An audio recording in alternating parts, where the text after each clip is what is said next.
अस्सलाम वालेकुम students, again आपको वेलकम कहते हैं। ओके, अब हम लोग आगे अपने फर्स्ट लॉ ऑफ थर्मोडायनेमिक्स के ऊपर चलिए से शुरू कर दें विदाउट वेस्टिंग एनी टाइम।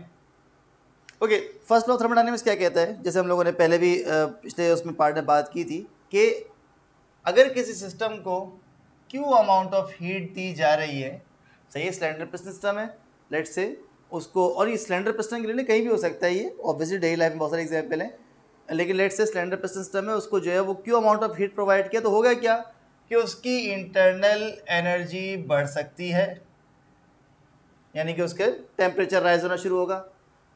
हो सकता है इंटरनल एनर्जी ना बढ़े, हो सकता है वर्क होने लगे। वर्क का मतलब सिस्टम क्या करे, एक्सपेंड करना शुरू कर दे। तो ये दोनों पॉसिबिलिटी हैं, दोनों में से कोई एक हो सकता है, या दोनों एक साथ हो सकते हैं कि इंटरनल एनर्जी भी बढ़े और सिस्टम को अलाउ है कि वो एक्सपेंड भी कर सकता है, तो वो एक्सपेंड भी करेगा। तो फर्स्ट लॉ ऑफ थर्मोडायनेमिक्स हमारे यहाँ स्टेट करता है कि the amount of heat provide to a system is converted to increase its internal energy and work done. और यहाँ से हम लोग एक बड़ी इंटरेस्टिंग बात कि इंटरनल एनर्जी की डेफिनेशन भी निकालते हैं। इंटरनल एनर्जी क्या हो गया, देखो Q minus W. Internal energy is defined to be the amount of heat energy provided to a system minus work done. अगर आपको किसी सिस्टम की इंटरनल एनर्जी निकालनी, कितनी एनर्जी में चेंज आया इंटरनल एनर्जी में, तो आपने लेट से 100 जूल्स की हीट प्रोवाइड करी, 30 जूल्स का वर्क हो गया, तो इसका डिफरेंस क्या हो जाएगा, वो इंटरनल एनर्जी हो जाएगा। तो आई होप ये क्लियर होगा। इसकी स्टेटमेंट को मैं जो है आप बुक से देख सकते हो, लिखने की जरूरत तो नहीं है सच, सही है ना, बुक में स्टेटमेंट लिखी हुई है। सिंपल एग्जाम्पल, एक अजीब सी बात, एक मिसकंसेप्शन मैं उसको कहूँगा, मतलब मिसकंसेप्शन भी नहीं, मतलब अजीब सी चीज़ है, और अफसोस की बात है कुछ बुक्स के अंदर मैंने से देखा। हम लोग जब स्टूडेंट से पूछते हैं, और आपके माइंड में भी कहीं ना कहीं आ रहा होगा, बेटा फर्स्ट लॉ ऑफ थर्मोडायनेमिक्स क्या है, तो आप बोलेंगे energy can neither be created not be destroyed but can be change from one form to another form. ये एनर्जी कंजर्वेशन है।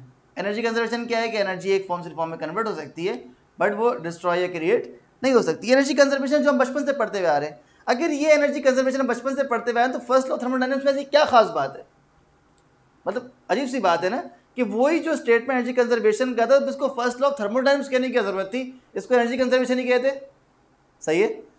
बट इसका मतलब यहाँ पर ये है कि भाई ये कोई नई चीज़ होगी, यहाँ पर कुछ नई बात होगी। तो वो जो हम लोग कहते हैं ना कि it can neither be created not be destroyed but can be change from one form to other form, ये फर्स्ट लॉ ऑफ थर्मोडायनेमिक्स नहीं है। मेरी बात पर जरा गौर करिएगा, ये फर्स्ट लॉ ऑफ थर्मोडायनेमिक्स नहीं है, ये एनर्जी कंजर्वेशन है। हाँ, सवाल इस सकते सर क्या एनर्जी कंजर्वेशन यहाँ वैलिड नहीं होगा? और भाई बिल्कुल वैलिड होगा, एनर्जी कंजर्वेशन यहाँ पर बिल्कुल वैलिड होगा, लेकिन लेकिन लेकिन मैं इससे इनकार नहीं कर रहा। एनर्जी कंजर्वेशन क्या है, जो भी अमाउंट ऑफ हीट आपने प्रोवाइड करा वो इंटर एनर्जी में कन्वर्ट हो जाएगा और वर्क में कन्वर्ट हो जाएगा। लेट से 100 जूल्स की हीट दी, 30 यहाँ चली गई, 70 यहाँ चली गई, ये एनर्जी कंजर्वेशन तो है। एनर्जी कंजर्वेशन आपकी बात बिल्कुल ठीक है, एनर्जी कंजर्वेशन है, लेकिन फर्स्ट लॉ ऑफ थर्मोडायनेमिक्स हम लोगों को एनर्जी कंजर्वेशन यार रिकॉल नहीं करवाना चाह रहा। फर्स्ट लॉ ऑफ थर्मोडायनेमिक्स ये कह रहा है, स्पेसिफिकली बता रहे हैं, एनर्जी कंजर्वेशन आप ऐसे कह सकते हैं कि एक जनरल प्रिंसिपल है। एनर्जी कंजर्वेशन प्रिंसिपल जो है वो इलेक्ट्रिक एनर्जी में अप्लाई होगा, साउंड एनर्जी में भी अप्लाई होगा, लाइट एनर्जी में भी अप्लाई होगा, हीट एनर्जी में भी अप्लाई होगा, पोटेंशियल एनर्जी, मैकेनिकल एनर्जी के अंदर भी अप्लाई होगा। तो एनर्जी कंजर्वेशन हर जगह अप्लाई हो रहा है। एनर्जी कंजर्वेशन का एक स्पेशल केस हमारा थर्मोडायनेमिक्स का फर्स्ट लॉ है। वो क्या बता रहा है, हीट एनर्जी के बारे में बता रहा है कि हीट एनर्जी सिस्टम को दी जाएगी, सिस्टम की इंटरनल एनर्जी बढ़ जाएगी और वर्क हो जाएगा। तो ये स्पेसिफिकली फर्स्ट लॉ हम लोगों को ये बता रहा है। फर्स्ट लॉ हम लोगों को वापसी नहीं कह रहा है, याद करो वो क्या था, एनर्जी के नदर करके हम लोग सुनाए थे, ऐसा नहीं है, मान मतलब ऐसा है, लेकिन यहाँ पर वो कुछ एक नेक्स्ट लेवल बात कर रहा है, थोड़े से बड़ा होना पड़ेगा, थोड़ा सा एक स्टेप आगे बढ़ना पड़ेगा। वो क्या बात है कि जो भी अमाउंट ऑफ हीट सिस्टम को दिया जाता है उसकी इंटरनल एनर्जी इंक्रीज करती है और साथ में वो वर्क डन भी कर सकता है। ये हमारे पास first law of thermodynamics. I hope ये बहस जो है वो मामला समझ में आया होगा, कहीं ना कहीं आपके माइंड में भी डेफिनेशन होगी और कुछ बुक्स के अंदर भी आपने पढ़ी होगी, तो नहीं लिखना चाहिए, नहीं ऐसे तंग करना चाहिए। एनर्जी कंजर्वेशन एक जनरल प्रिंसिपल है और यहाँ पर first law thermodynamics specific thermodynamics के लिहाज से और बेसिकली इंटरनल एनर्जी को डिफाइन कर रहा है। खैर, रही बात साइन कन्वेंशन की, साइन कन्वेंशन पर हमने बात की थी लास्ट वीडियो में, उसको एक मतलब डिटेल में देख लेगा, वहाँ पर बड़ी डिटेल में बात की थी। बस इतना याद रखें कि heat added positive, internal energy increase positive, work done जो है वो सिस्टम एक्सपेंड करेगा तो पॉजिटिव होगा, और अदरवाइज जो है सारी चीज़ें नेगेटिव होंगी। आपके इस वीडियो का जो ऊपर लिंक आ रहा है जी वाला जी, इसमें जो है वो आप लाजमी जाकर देख लें। बिल्कुल स्टार्टिंग में जो है मैंने उस पर बात करी साइन कन्वेंशन क्या होंगे, कौन सा पॉजिटिव कौन सा नेगेटिव लेंगे, उसको केमिस्ट्री से मिक्सअप नहीं करेंगे। आई होप ये फर्स्ट लॉ क्लियर होगा। फर्स्ट लॉ बस यही खत्म। हाँ, फर्स्ट लॉ की एप्लीकेशन है, 4 एप्लीकेशन हम लोग करेंगे। बुक में 2 दी हुई है लेकिन हम लोग 4 करेंगे। That is isobaric process,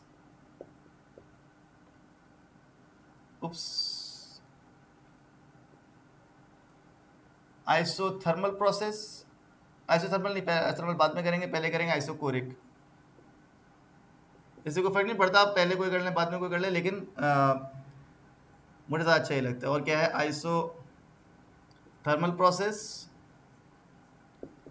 and then last है हमारे पास एडियाबैटिक प्रोसेस।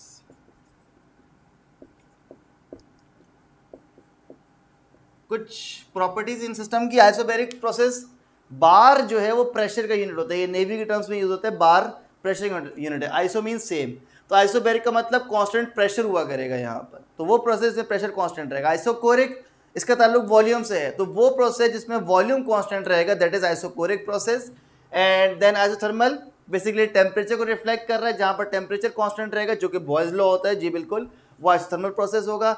एडियाबैटिक प्रोसेस एक ऐसा स्पेसिफिक प्रोसेस है जिसके अंदर हम लोग हीट एक्सचेंज बंद कर देंगे, हीट एक्सचेंज अलाउ नहीं होगा, सही है। और उसमें कुछ फ़र्क होता है, बड़ा एक इंपॉर्टेंट जो है वो इक्वेशन वगैरह बनती हैं यहाँ पर, और आगे जो इंजन पढ़ेंगे उसका बड़ा ताल्लुक आएगा थर्मल और एडियाबैटिक से, तो उसको अलग से डिस्कस करेंगे। अभी मैं आपको जो है इस वीडियो के अंदर आइसोबैरिक और आइसोकोरिक जो है वो आपके साथ डिस्कस कर रहा हूँ। तो आइए जल्दी से डिस्कस करते हैं आइसोबैरिक प्रोसेस क्या है। ओके स्टूडेंट, सपोज करें हमारे पास एक सिलेंडर पिस्टन सिस्टम है और उसमें ये उसकी कोई इनिशियल स्टेट है। इनिशियली इसका प्रेशर जो है वो P1 है और वॉल्यूम जो है इस कंटेनर का V1 है। अच्छा, एक बड़ी इंपॉर्टेंट बात यहाँ पर कि, और मान लेते हैं इसका टेम्परेचर जो है वो T1 है, सही है। एक बड़ी इंपॉर्टेंट बात यहाँ पर कि प्रेशर किसका प्रेशर, सबसे इंपॉर्टेंट बात यहाँ पर ये है कि प्रेशर जो हम लोग कंसिडर कर रहे थे कि टेम्परेचर होता है गैस का, वॉल्यूम है गैस का, प्रेशर हम लोग कहते हैं ऊपर पिस्टन का प्रेशर। भाई गैस का प्रेशर क्यों नहीं डिस्कस करते, ये सवाल होना चाहिए। देखिए याद रहे, अभी ये सिस्टम रुका हुआ है इक्विलिब्रियम में, ना नीचे जा रहा है ना ऊपर जा रहा है। होगा क्या कि इसने गैस को नीचे कंप्रेस करके रखा हुआ है, इस पिस्टन ने नीचे गैस को कंप्रेस किया हुआ है, लेकिन ये नीचे नहीं जा रहा। क्यों? क्योंकि गैस का अपना प्रेशर ऊपर की तरफ लग रहा है, तो जितना प्रेशर ऊपर से अप्लाई हो रहा है उतना ही प्रेशर नीचे से भी अप्लाई हो रहा है, और ये इक्विलिब्रियम की वजह से ये प्रेशर बराबर है।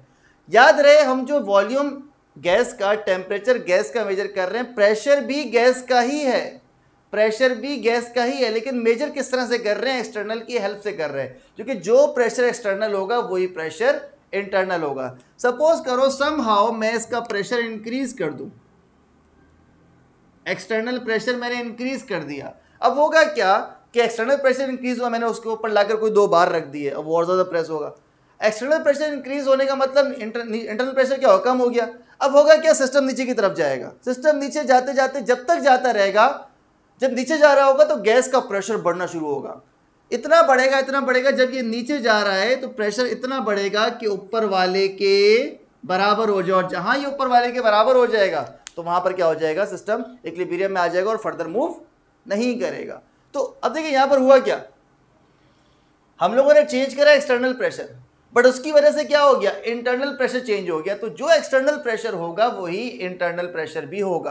तो we are interested in gas, हमें एक्सटर्नल प्रेशर से इतना कोई शौक नहीं है उसको पढ़ने का, सही है। लेकिन वजह यह है कि हम लोग इसको मेजर बाहर की हेल्प से करते हैं, जो बाहर प्रेशर होगा वही अंदर प्रेशर होगा।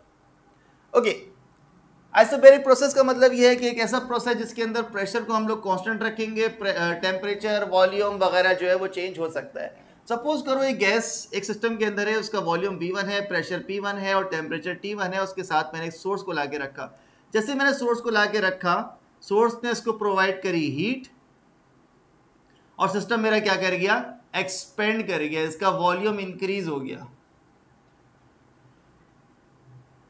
जाहिर सी बात है टेम्परेचर भी इंक्रीज हुआ होगा, वॉल्यूम भी इंक्रीज हो गया। सोर्स ने इसको हीट प्रोवाइड की ना, सिस्टम मेरा एक्सपेंड कर रहा है, तो इंटरनल एनर्जी बढ़ रही है और वो एक्सपेंड भी कर रहा है।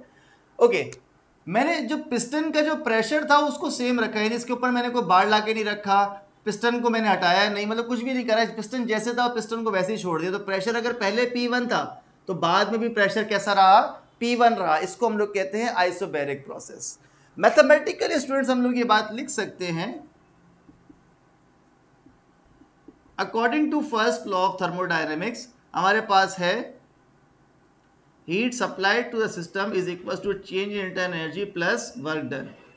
ये हमारे पास आइसोबैरिक प्रोसेस की इक्वेशन बन गई। इसको हम लोग ऐसे भी लिख सकते हैं Q is equal to delta U plus P delta V। Change in volume हो रहा है ना, प्रेशर कांस्टेंट है, चेंज इन वॉल्यूम हो रहा है। तो ये जो हमारे पास इक्वेशन आ गई, ये हमारा पहला प्रोसेस हो गया आइसोबैरिक प्रोसेस। आइए इसका ग्राफ बना लेते हैं। इसकी पीवी डायग्राम जो हम लोग बनाते हैं, तो ये प्रेशर हो गया, ये वॉल्यूम हो गया। प्रेशर कांस्टेंट है, वॉल्यूम चेंज हो रहा है। अगर सपोज करें ये मेरे पास वॉल्यूम 1 है, ये प्रेशर 1 है, तो वॉल्यूम बढ़ते बढ़ते कितना हो गया, V2 हो गया। तो वॉल्यूम बढ़ गया बट प्रेशर पे कोई फर्क नहीं पड़ा।